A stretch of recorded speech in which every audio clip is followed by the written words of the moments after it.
Boa noite, amadas irmãs, amados irmãos, graça e paz. Peço que compartilhem o link, inclusive lá no grupo da igreja, para que algumas irmãs possam também participar conosco. Vamos dar início à nossa live desta noite com a graça de Deus. Louvado seja o nosso Senhor.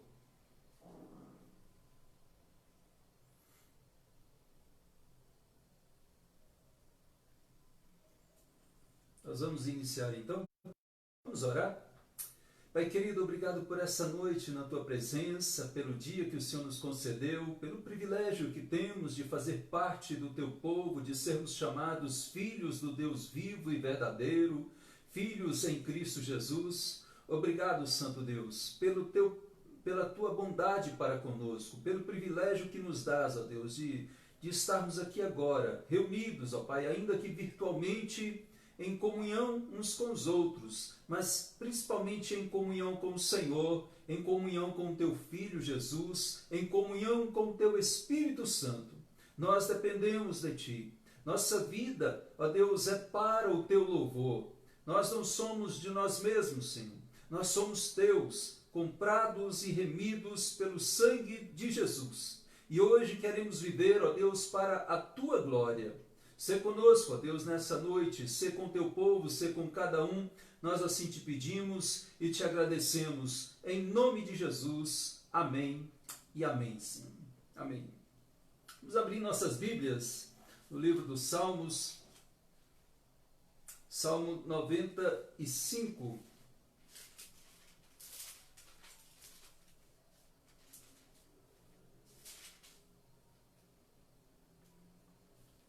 Diz assim: Vinde, cantemos ao Senhor com júbilo, celebremos o rochedo da nossa salvação, saiamos ao seu encontro com ações de graças, vitoriemo-lo com salmos, porque o Senhor é o Deus supremo e o grande Rei acima de todos os deuses.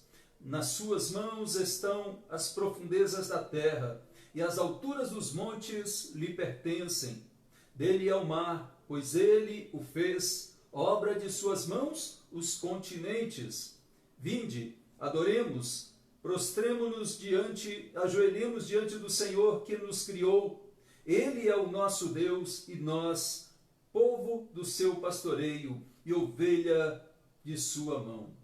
Hoje, se ouvirdes a sua voz, não endureçais o coração como em Meribá, como no dia de Massá, no deserto, quando vossos pais me tentaram, pondo-me à prova, não obstante terem visto as minhas obras. Durante 40 anos estive desgostoso com essa geração e disse: é povo de coração transviado, não conhece os meus caminhos. Por isso jurei na minha ira, não entrarão no meu descanso.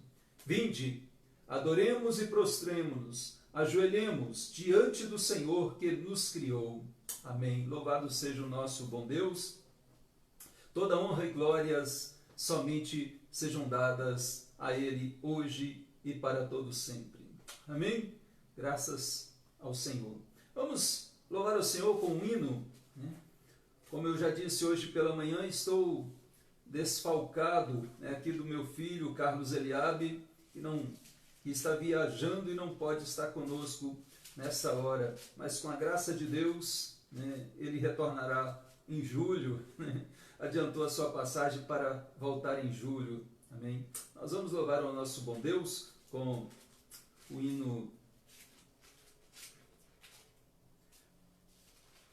Estou querendo mudar o hino aqui. Vamos cantar o hino 10. Hino 10 do nosso hinário, a criação e seu Criador. Diz assim: vós, criaturas de Deus Pai, todos erguei a voz, cantai, louvai-o, aleluia, do sol dourado a refugir, do lua e prata reluzir. Louvai-o, aleluia, aleluia.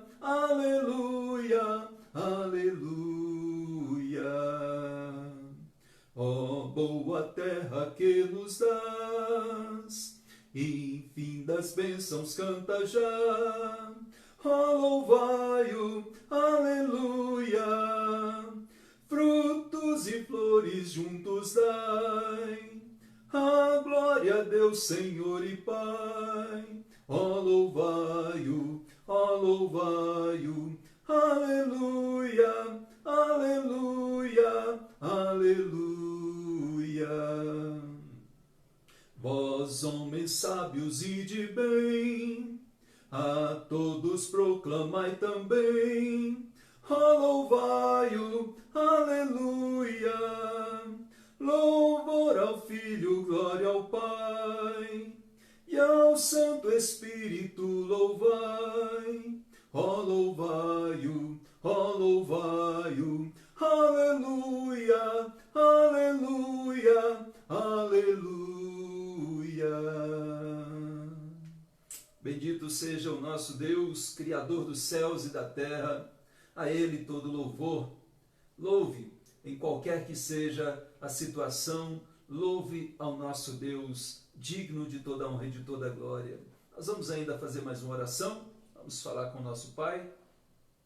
Obrigado, Deus Criador, Deus excelso, Deus magnânimo, Deus sublime, Deus majestoso, Deus exaltado, Deus Criador, Deus que está acima de tudo e de todos, reinando soberanamente. A Ti toda honra, a Ti toda glória, todo louvor, toda adoração. A Ti, ó Deus, toda exaltação, todo culto devido somente a Ti.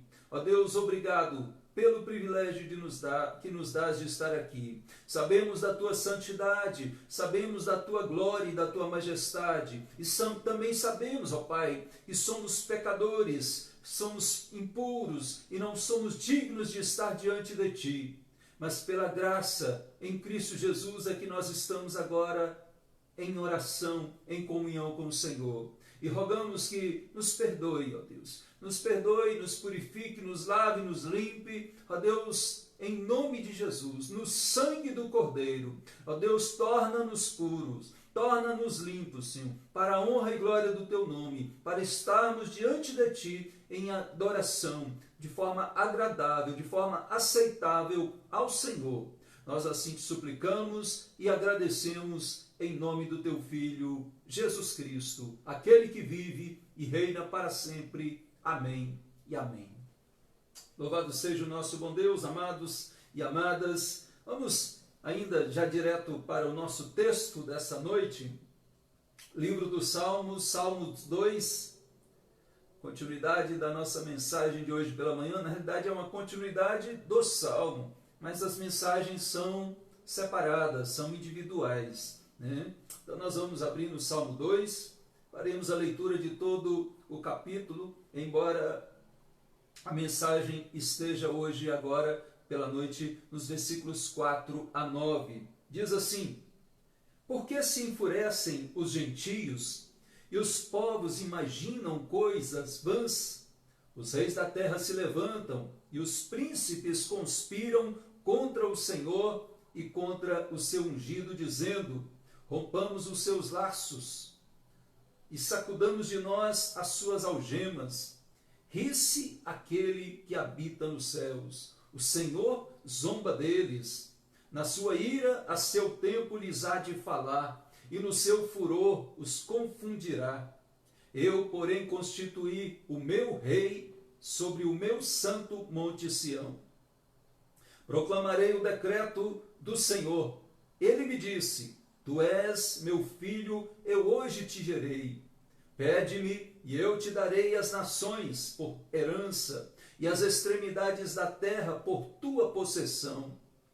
Com vara de ferro as regerás, e as despedaçarás como um vaso de oleiro. Agora, pois, ó reis, sede prudentes, deixai-vos advertir, juízes da terra. Servi ao Senhor com temor, e alegrai-vos nele com tremor. Beijai o filho, para que se não irrite, e não pereçais no caminho. Porque dentro em pouco se lhe inflamará a ira. Bem-aventurados todos os que nele se refugiam.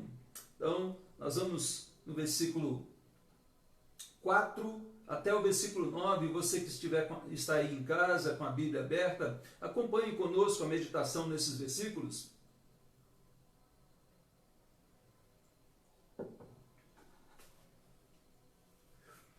Hoje, na primeira mensagem, baseadas nos primeiros 3 versículos, nós vimos pela manhã que há uma oposição mundial ao governo de Deus. E essa oposição ela é irracional, ela é política, ela é espiritual, ou seja, porque os povos pagãos enfurecidos estavam se levantando contra Deus e contra o seu ungido, né? Imaginando coisas vãs contra o Senhor em seus corações orgulhosos, arrogantes e prepotentes, né? Mas nós vimos que ela também, esses políticos, esses reis que se levantaram, eles tinham desejo de poder e não queriam se submeter à vontade de Deus, ao governo de Deus. Então eles queriam estabelecer o seu próprio governo, livres de qualquer influência divina. E esse governo e essa oposição que eles também têm, né, tinham e têm ainda hoje,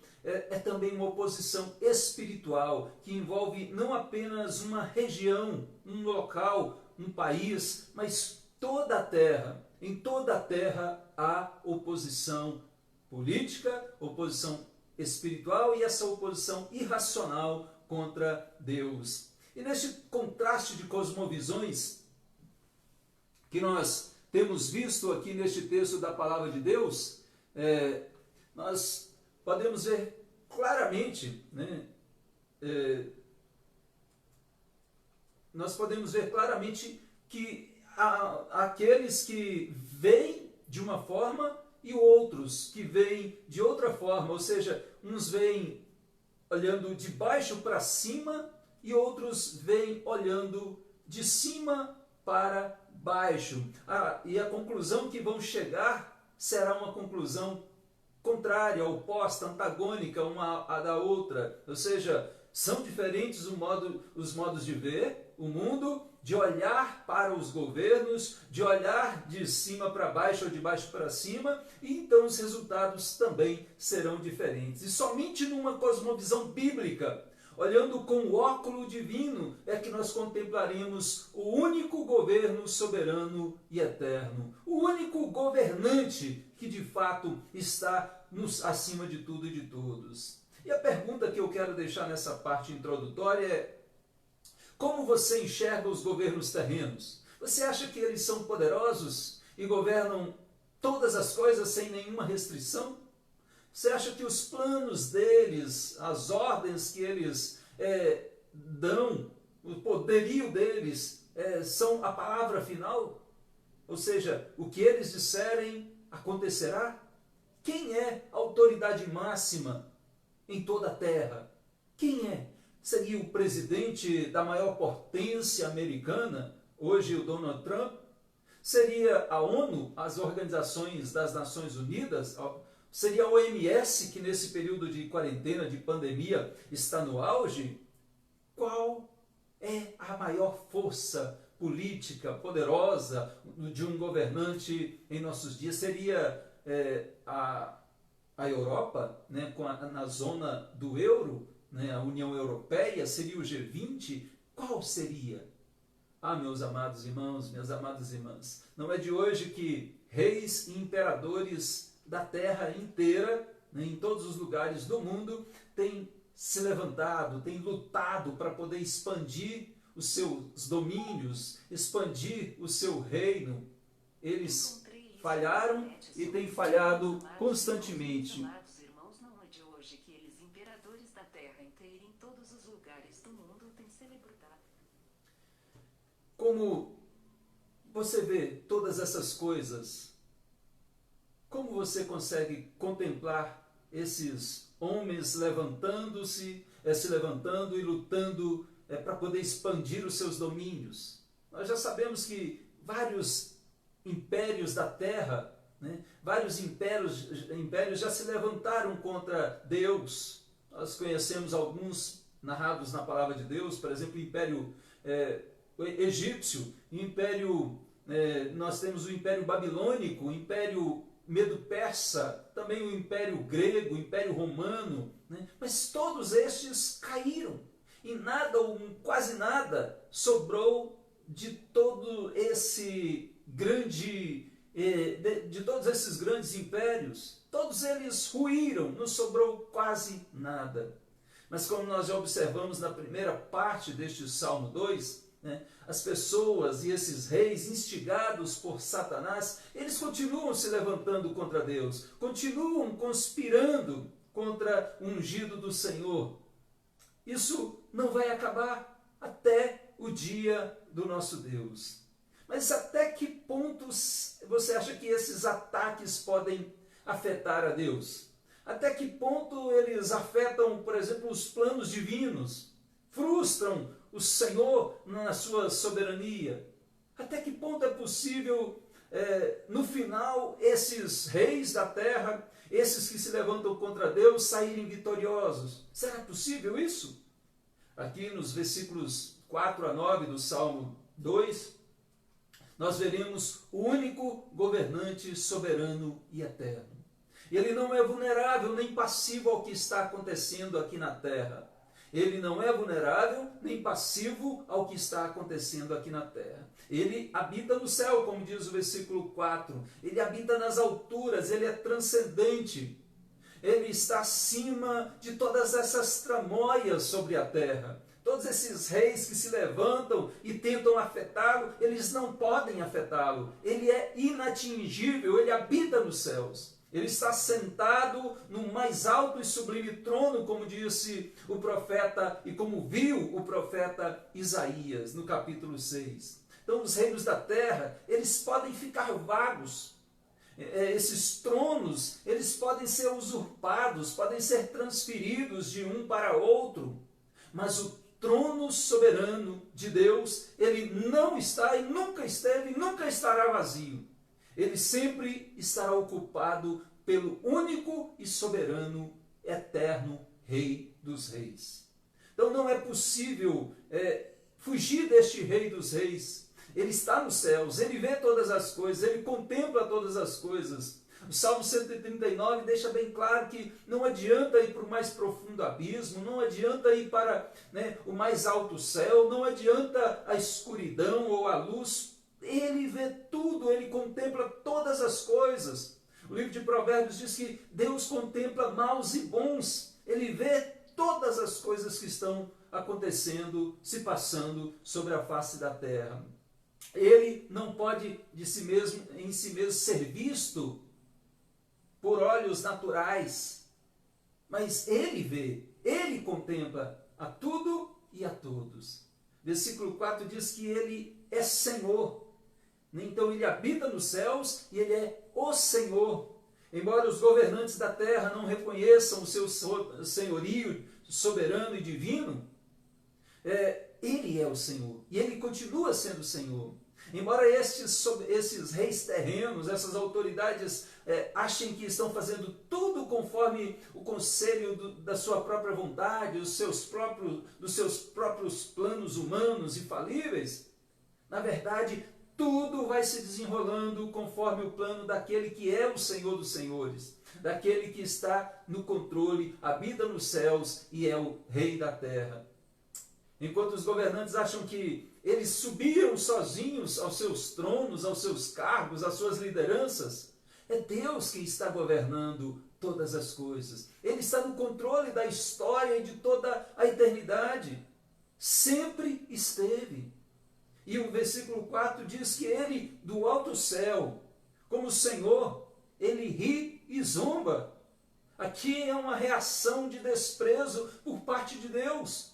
Mas ele ri e zomba da fúria, da fúria dos gentios, da imaginação vã dos povos da terra, da autoexaltação dos reis dessa terra e da conspiração dos príncipes, conforme nós vimos nos versículos 1 e 2.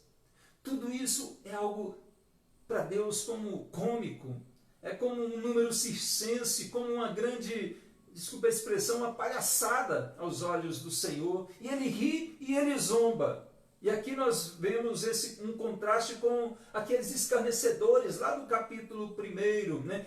Os que se assentam na roda dos escarnecedores. Né? O justo não se assenta nessa roda. Mas aqui é um contraste. Aqui é Deus a quem escarnece. Aqui é Deus a que mostra como é irônica essa rebelião humana.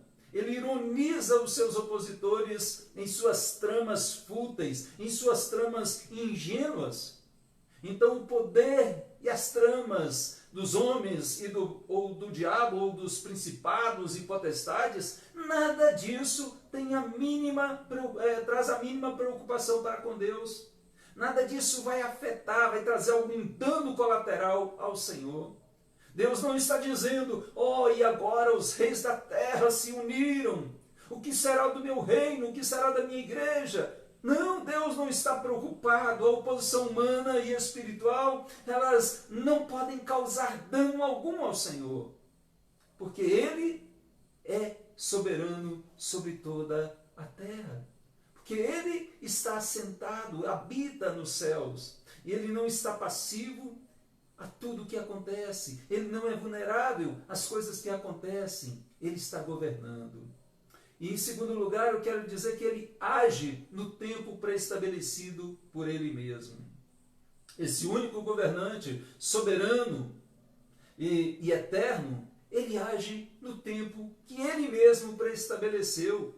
Isso nós vamos ver aqui no versículo 5 da palavra de Deus. O texto diz aqui que Ele estabeleceu o tempo próprio para o cumprimento dos seus propósitos eternos. Quando Ele diz a seu tempo, no tempo certo. Ou seja, então nós vamos ver que esse estabelecimento prévio de Deus do tempo para cumprir os seus propósitos envolve os propósitos que serão executados, ou seja, atos futuros, mas que já foram predeterminados. O versículo 5 diz que lhes falará na sua ira. Aqui não será uma poderosa voz criadora, como lá em Gênesis, nem a paciente voz exortativa chamando ao arrependimento, nem a terna voz consoladora nos momentos de angústia, mas a irada voz de juízo. O tratamento adequado aqui está dizendo que virá no tempo certo, virá no tempo de Deus. Por enquanto, os ímpios estão aí curtindo a impunidade. Por enquanto, o castigo ainda não veio, mas virá. Eles não perdem por esperar, a ideia é essa, a seu tempo. Atentem a essa verdade, a sua hora, o juízo virá. E bastará uma palavra só e a terra se dissolverá. Bastará uma palavra só e os reinos todos se abalarão. O texto diz, lhes há de falar na sua ira. E também no versículo, na sequência diz, lhes confundirá no seu furor. Ou seja, esses ímpios, esses gentios, esses povos da terra, esses reis e príncipes, eles experimentarão o resultado dos seus atos rebeldes, pois o Senhor não está alheio, nem inerte, nem passivo a toda essa arrogância do coração humano. Ele se ira. Na verdade, a ira é um atributo divino. E aqui nós vemos uma reação de Deus, uma ameaça de Deus a essa condição rebelde do coração humano. Mas a ira de Deus aqui é uma ira santa. Não envolve nenhuma ação pecaminosa do homem. Os homens se enfurecem em pecado, em rebeldia. Mas Deus se ira santamente. É uma ira justa. Ela não envolve nenhuma injustiça da parte de Deus por estar irado contra o pecador rebelde. Na realidade, é uma ira justa e necessária.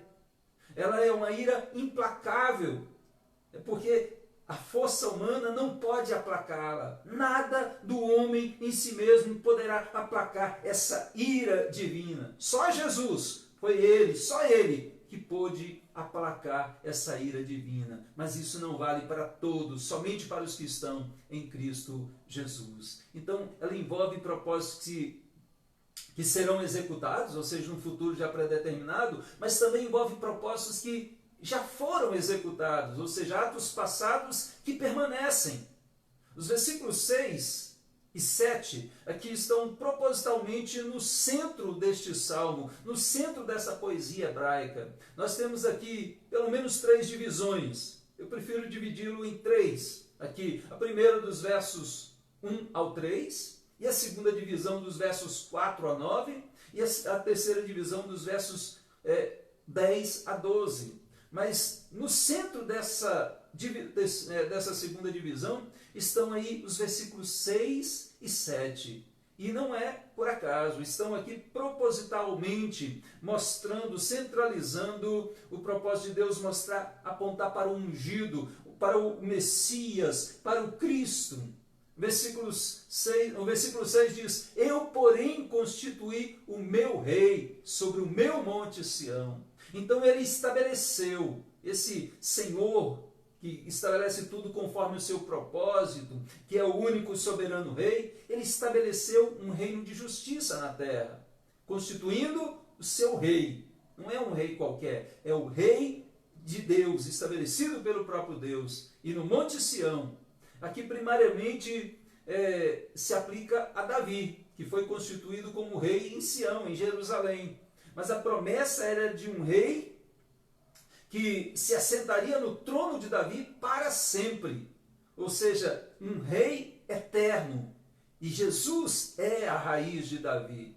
Jesus é o cumprimento deste decreto, dessa constituição divina de um reinado. Então, esse decreto de Deus aqui é um decreto eterno, não foi algo que Deus definiu instantaneamente num momento ali no tempo, foi na eternidade. Foi algo que Deus pactuou entre si, o Pai, o Filho e o Espírito Santo, na eternidade passada. Como diz Miqueias, capítulo 5, versículo 2, né? Lá deixa bem claro que Jesus foi antes de todos os tempos, dos tempos antigos, na eternidade. Foi que Deus estabeleceu que ele iria reinar. Miqueias 5, versículo 2. E Atos 4, versículo 28, quando os discípulos de Cristo estão citando essa passagem aqui do Salmo 2, eles dizem que tudo foi conforme o propósito divino, conforme a mão e o propósito de Deus predeterminaram. Então não é um acontecimento temporal, é algo eterno. Este ato ele já é consumado, porque Jesus é o rei, Jesus é o cabeça, ele reina sobre tudo, ele reina sobre todos. Ou seja, a Bíblia diz que ele tem toda a autoridade no céu e na terra. Ele governa, ele é o Senhor. Aqui também nós vemos que é um ato contínuo. A ideia dele estar governando, ou seja, ele foi constituído rei e ele continuará sendo o rei dos reis. Isso não apenas temporariamente, mas para sempre. Ele é o Cordeiro que está sentado no trono, está majestosamente assentado à direita de Deus Pai. E ele reina e ele governa, e todos se prostram, todos um dia irão se prostrar diante dele, reconhecendo como o único Senhor, mas ali como para juízo. Então ele foi constituído e está constituído e será sempre constituído como o Rei dos Reis, o Senhor dos Senhores. Na verdade, aqui analisando a passagem com vistas em Davi, aqui nós podemos entender que toda autoridade é instituída por Deus. Não foi só Davi. Todos os reis foram, os que vieram antes de Davi, como Saul, foi instituído por Deus. Os que vieram depois de Davi foram instituídos por Deus. E em Romanos capítulo 13, o apóstolo Paulo vai dizer que toda autoridade é instituída por Deus. Então é ele quem constituiu e é ele quem constitui os reis da terra, os príncipes, os juízes e todas as demais autoridades da terra. E versículo 7... que diz aqui, proclamarei o decreto do Senhor. A ideia aqui é de que algo que já está decretado pelo Senhor. E é um decreto irrevogável, é um decreto inalterável. No versículo 7, quando ele diz: tu és meu filho, eu hoje te gerei. Né? Ou seja, essa aplicação aqui é a Jesus. Algum decreto que foi na eternidade, como nós vimos, esse hoje, né? Aqui não foi naquele dia que Davi compôs o Salmo que Deus estava, né, ali constituindo Jesus como filho ou gerando Jesus, mas na realidade é na eternidade, como nós vimos em todo o Novo Testamento. Aqui é uma referência primária a Davi, num aspecto local e limitado. Essa profecia ela já se cumpriu em Davi, mas ela é uma referência tipológica a Jesus Cristo. Davi era apenas um tipo do Messias, uma sombra daquele que viria, daquele que é, de fato, o incomparável, o superior a todas as coisas, superior, muito superior a Davi. Atos capítulo 13, versículo 33, e em Hebreus também capítulo 1, versículo 5, em Hebreus capítulo 5, versículo 5, vai se referir justamente a essa citação do Salmo 2, apontando para Jesus Cristo. Lá eles dizem: tu és meu filho, eu hoje te gerei. O autor de Hebreus faz a pergunta, o questionamento: a quem Deus disse? Foi aos anjos? Eu hoje te gerei, tu és meu filho? Não, foi somente a Jesus, somente ao Messias, somente ao ungido do Senhor, que é Jesus Cristo. Jesus é o Filho eternamente gerado pelo Pai, ou seja, é gerado do Pai, e é aquele em quem o Pai se compraz. Então, como Miqueias 5, versículo 2 diz, ele é o Filho em quem o Pai se compraz. E esse estabelecimento do tempo próprio também para o cumprimento de todos os seus propósitos envolve propósitos que foram, são e serão executados. São atos passados, presente e futuro, porque esse rei que governa soberanamente e eternamente, ele governa o passado, presente e futuro, o tempo todo, ele é eterno. E este decreto divino aqui, ele foi, é e será proclamado no versículo 7, né? Proclamarei o decreto do Senhor. Aqui Davi proclamou: eu sou seu filho. E de fato Davi era filho de Deus, era ungido do Senhor. Mas Davi também proclamou: eu sou seu filho, mas aquele que vem depois de mim é o filho, o unigênito, o ungido. Jesus proclamou também: eu sou o Filho de Deus. Ele mesmo disse: eu sou o Filho de Deus. Os apóstolos de Jesus proclamaram: Jesus é o verdadeiro Filho de Deus. E nós somos filhos de Deus em Cristo.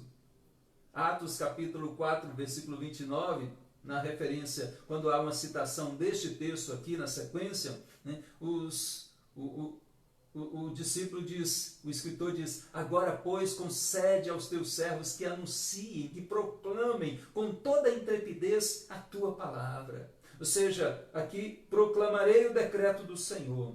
E os discípulos pedem a Deus: concede aos teus servos que anuncie, e com toda a intrepidez, a tua palavra, que anuncie, que proclame que Jesus é o verdadeiro Filho de Deus, é o ungido do Senhor. Meus amados, assim também nós proclamamos hoje: Jesus é o verdadeiro Filho de Deus, e nós somos filhos em Cristo, somente em Cristo.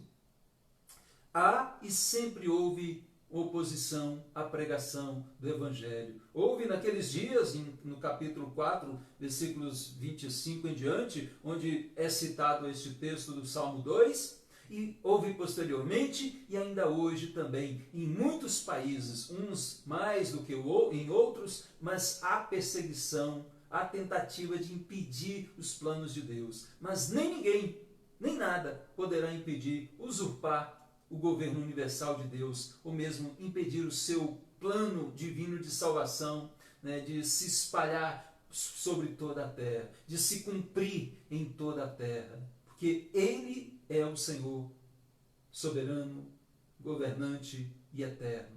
Ele é dono, em terceiro e último lugar, Ele é dono de toda a terra. Ele é dono absoluto de toda a terra, é o que nós vamos ver nos versículos 8 e 9 Veja só, ele concede aos homens apenas uma concessão temporária. Quando ele diz no versículo 8 aqui, falando para o filho, falando para Davi e falando para o filho, né? Pede-me e eu te darei as nações por herança e as extremidades da terra por tua possessão. Aqui ele é Senhor sobre toda a terra de uma forma geográfica, porque cada cantinho da terra pertence a ele, cada cantinho da terra, cada monte, cada palmo de areia, diz o texto, foi ele quem criou, né? E ele criou tudo para a sua glória. Ele é o rei sobre toda a terra, numa forma geográfica, mas também na forma populacional. Deus contempla, Deus conhece, Deus governa cada ser vivo, cada criatura sobre a terra está sob o cuidado de Deus. E muito mais ainda, ele conhece os que lhe pertencem, os que foram remidos no sangue do Cordeiro, que foram comprados pelo sangue de Jesus, a estes que estão espalhados por todas as partes do mundo, por todas as nações, pelas extremidades da terra. Jesus conhece, o Pai conhece. As nações que insurgiram ou que ainda insurgem contra o ungido de Deus, não desejando o seu governo, nós vamos ver aqui que elas se tornaram ou se tornarão herança e possessão de quem? Do próprio Deus. Aqueles que iriam fugir, aqueles que negam, aqueles que rejeitam, eles se tornam possessão do Senhor. Quantas nações, quantos impérios caíram e se tornaram cristãos? Quantos reis que outrora perseguiam a Cristo, depois se tornaram seguidores, servos do Senhor. Foram inúmeros, e inúmeros, com a graça de Deus, ainda também se renderão ao nosso Deus, como o único governante soberano e eterno. Amém? Glória a Deus. Agora, esse texto, pede-me as nações, pede-me e eu te darei as nações, ele, num aspecto missionário, é possível aplicar a nós como discípulos. Jesus, ele recebeu toda a autoridade nos céus e na terra. E ele enviou os discípulos de Cristo, primeiros discípulos, e também a nós, às nações, ou seja, a todo mundo. Ele nos diz que nós devemos ser suas testemunhas até os confins da terra, até as extremidades da terra, em todas as nações. E então aqui eu quero tirar uma lição, uma aplicação para nós, de uma forma missionária também, tomando como exemplo John Knox, o pai do presbiterianismo, quando ele pediu, aqui diz, pede-me as nações, e ele pediu, ele orou e falou, Senhor, ó Deus, dá-me a Escócia, senão eu morrerei. Dá-me a Escócia e dá-me a Escócia para ti. Não é para ele ficar rico, ganhar dinheiro, né, e usurpar um poder, mas dá-me para que vidas se rendam, para que pessoas se dobrem diante do Senhor, para que a Escócia seja para a tua honra e para a tua glória. E nós também, dessa mesma forma, devemos orar, dá-me, Senhor, dá-me o Brasil para ti, senão eu morro. Dá-me a África para ti, senão eu morro. Ou seja, faz-me, Senhor, um instrumento em suas mãos para que as nações sejam alcançadas e o teu nome seja glorificado. Deus governa. Deus quer que nós sejamos esses instrumentos. Ele nos levanta. Ele levanta a mim, levanta você para pregarmos o Evangelho. Às vezes pela internet, mas às vezes também é indo. Às vezes não, quase sempre é indo. Pregando pessoalmente a palavra de Deus, proclamando que Jesus é o Senhor. Então, esse é o Senhor que reina sobre todas as coisas, que é o dono absoluto de toda a terra e que apenas concede uma concessão temporária aos homens aqui. E enquanto nós estamos aqui, Deus está governando, e Ele governa conforme a sua própria lei. Minha terra, minhas leis. Esse é o princípio divino. Ele é Deus, Ele é o dono. Ele estabeleceu leis, e são leis inflexíveis, são leis absolutas. Não é uma lei humana que é vulnerável, que é relativa, que é subjetiva. Não, aqui foi o próprio Deus que estabeleceu as suas leis. E ele a estabeleceu em todo o seu reino. Versículo 9, na parte A, diz, com vara de ferro as regerás. Com vara de ferro as regerás.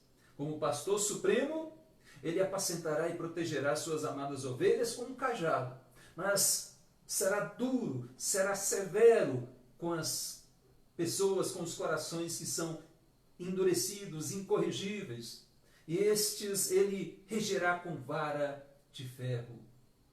Esse rei que governa sobre todas as coisas, ele tem leis, ele estabeleceu as suas leis, e essas leis devem ser obedecidas, devem ser temidas, devem ser cumpridas. Aqui a palavra de Deus na Bíblia, ela vai ser colocada também por Jeremias como sendo martelo que esmiuça a rocha. Ou seja, a lei do Senhor é o seu governo. É esse martelo que esmiuça a rocha, esse ferro que regerá as nações, que regerá as pessoas com mais duro coração, né? Estes serão quebrantados com o Senhor. Os que se arrependerem, para a vida, os que não se arrependerem, para a destruição. E ele executará juízo e justiça, é o que na sequência do versículo 9, na parte B diz, e as despedaçarás como um vaso de oleiro. Ele é o oleiro, sim, lá em Jeremias capítulo 18, nós vamos vê-lo como o oleiro que pega um vaso e que transforma. Mas aqui ele é o oleiro, né, que faz todas as coisas, mas também executando justiça e juízo sobre os vasos, sobre todos. Aqui a ira de Deus está permanecendo sobre todas as pessoas, sobre todos os que rejeitam a Jesus Cristo, o ungido do Senhor, que rejeitam a sua palavra, a sua lei. Assim como no Salmo 1, a ruína dos que se rebelam contra Deus, contra o seu ungido, é certa. Poderíamos dizer que é humanamente irremediável. Só há um remédio, mas não está no homem. Não está neste mundo, não está nas forças do homem. Né? Essa ruína, então, virá. Ela virá em breve, o texto diz logo, em breve, a seu tempo, mas já está chegando, como diz no finalzinho lá, porque dentro em pouco. Amados, então essa ira é certa. E há esse contraste aqui, né, entre, na questão, como no Salmo 1, o juízo virá para os rebeldes, mas a bênção virá para aqueles que amam, que temem a Deus. Os que não temem a Deus serão despedaçados como esse vaso do oleiro, não resistirão ao Senhor, não resistirão ao juízo divino. A palavra final é a palavra de Deus, que será salvação para uns, mas condenação, juízo para outros. E Deus nos ajude a compreender essas verdades dessa parte do Salmo 2. Temos o único governante, soberano e eterno, e é Deus, não é um homem, não é qualquer ser criado, é o próprio Criador. O seu governo não é vulnerável e nem passivo a tudo o que acontece aqui na terra. Ele sim habita no céu, ele sim está sentado no mais alto e sublime trono, ele está reinando como Rei dos Reis e Senhor dos Senhores. Mesmo que os governantes não reconheçam o senhorio divino, ele é e sempre será o Senhor. Lembre-se disso. Lembre-se que ele está rindo e ele está zombando de todas essas arrogantes pretensões humanas, dessa fúria dos gentios, dessa imaginação vã dos povos, dessa autoexaltação dos reis da terra, dessa conspiração dos príncipes, ou seja, de todas as inúteis tramas, seja dos homens, seja do diabo, dos principados e potestades, Deus está reinando. E nada disso irá fazer nenhum mal, não trará nenhum dano sequer ao Senhor, porque Ele é soberano, Ele é eterno, Ele está no governo sobre todas as coisas. Por mais que possa parecer demorada a resposta divina a tudo isso que está acontecendo, a toda essa maldade sobre a face da terra, lembremos, Ele sempre age no tempo certo, é no tempo dele, é no tempo predeterminado, a seu tempo. Ele faz tudo conforme o conselho da sua vontade e tudo está dentro do seu plano, tudo está dentro do seu controle. Não se assuste, pelo contrário, confie. Lembre-se, Jesus foi constituído rei, rei dos reis, Rei das nações. Proclamemos o seu evangelho aqui hoje, proclamemos o seu evangelho em todas as nações, em todos os lugares, a todos os povos, línguas, raças, cores, a todos. Que Deus conceda-nos, como os seus servos, como foi orado no início, né? Que Ele nos conceda poder anunciar com toda a intrepidez, proclamar a palavra de Deus com ousadia. Proclamemos. Jesus é o Rei dos Reis, Jesus é o Filho de Deus, é o ungido, o Cristo, que veio ao mundo para salvar os pecadores, e nós somos pecadores. Peçamos ao Senhor, ao dono da terra, como em oração, dá-me as nações, dá-me, como John Knox pediu, a Escócia, dá-me o Brasil, dá-me as Américas, dá-me a Ásia, dá-me a Europa, dá-me a Índia, dá-me, Senhor, dá-me os povos para a glória do Teu nome. Dá-me, Senhor, para que o Senhor seja glorificado. Mas, enquanto isso, mesmo estando aqui, servindo o Senhor aqui, ou servindo ao Senhor em outros lugares do mundo, vamos orar. Senhor, me capacite a viver segundo a Tua lei. Me capacite a ser encontrado fiel, submisso à Tua vontade, como um servo Teu, sob o Teu governo, e não sob o governo dos homens, não sob o governo próprio, mas sob o Teu governo. Que oremos, venha o Teu reino, seja feita a Tua vontade, assim na terra como nos céus. Que Deus abençoe a sua vida, meu amado, que Deus abençoe a sua vida, minha amada irmã, e lembremos que há, de fato, esse contraste de cosmovisões governamentais. Você pode olhar de baixo para cima, como muitos governantes fazem, se achando os deuses, se achando os poderosos, mas ou você pode olhar de cima para baixo. E é claro que isso só é possível através do óculo da palavra de Deus, quando nós então vamos contemplar que há um governante soberano e eterno, reinando sobre tudo e sobre todos. Apegue-se à Bíblia, apegue-se à palavra. Ela é a nossa regra de fé e prática. Que Deus te abençoe em nome de Jesus. Amém? Vamos orar? Pai querido, obrigado pela Tua palavra lida, Senhor. Nesses dias, ó Deus, de um modo especial, em que há tantos conflitos de governantes, ó Pai, há tanta corrupção vindo à tona, há tantas pessoas lutando pelo poder, há tantas afrontas, ó Deus, contra o Senhor, contra o Evangelho, contra os princípios cristãos, contra a moralidade estabelecida pelo Senhor. Ó Deus, nesses dias ajuda-nos a não irmos nesses caminhos, a não desviarmos do Teu querer, da Tua vontade. Ó Deus, conceda-nos poder submetermos-nos a Ti de forma humilde, subserviente, temente, ó Deus, ao Teu governo, que é o melhor para nós, porque o Senhor nos conduz com Teu cajado, nos conduz como ovelhas, nos conduz como filhos, e não nos deixas entregues a nós mesmos. Ó Deus, dá-nos a graça de podermos submetermos a Ti, mas também proclamarmos que não há outro além de Ti, proclamarmos que há um Jesus que veio ao mundo, há um Messias que veio ao mundo, há um Cristo que foi enviado e constituído como Rei, que é Jesus Cristo, nosso Salvador. Ajuda-nos a proclamar, ó Deus, a não nos calarmos diante de qualquer que seja a situação, diante de qualquer que seja a pessoa, diante de qualquer que seja a autoridade. Ajuda-nos, ó Deus, a proclamar que o Senhor é o Rei dos Reis. Nós assim te pedimos, nós assim te agradecemos, em nome do Teu Filho Jesus, hoje e sempre. Amém e amém. Glória a Deus. Chegamos ao final de mais uma live, desse domingo, dia 8 de junho. Nós estamos na presença do Senhor. Eu quero só lembrar que a família no altar dessa semana, nós temos orado, e foi sorteado é o Paulinho, a Aline e o Murilo. Oremos por essa família preciosa. Lembrando que a aniversariante dessa semana é a irmã Zilda, esposa do presbítero Geronildo. E lembrando também que durante toda essa semana, como temos feito já há algum tempo, nós teremos reuniões de oração diárias. Nós estaremos orando a partir das 20 horas, todos os dias, no aplicativo Zoom.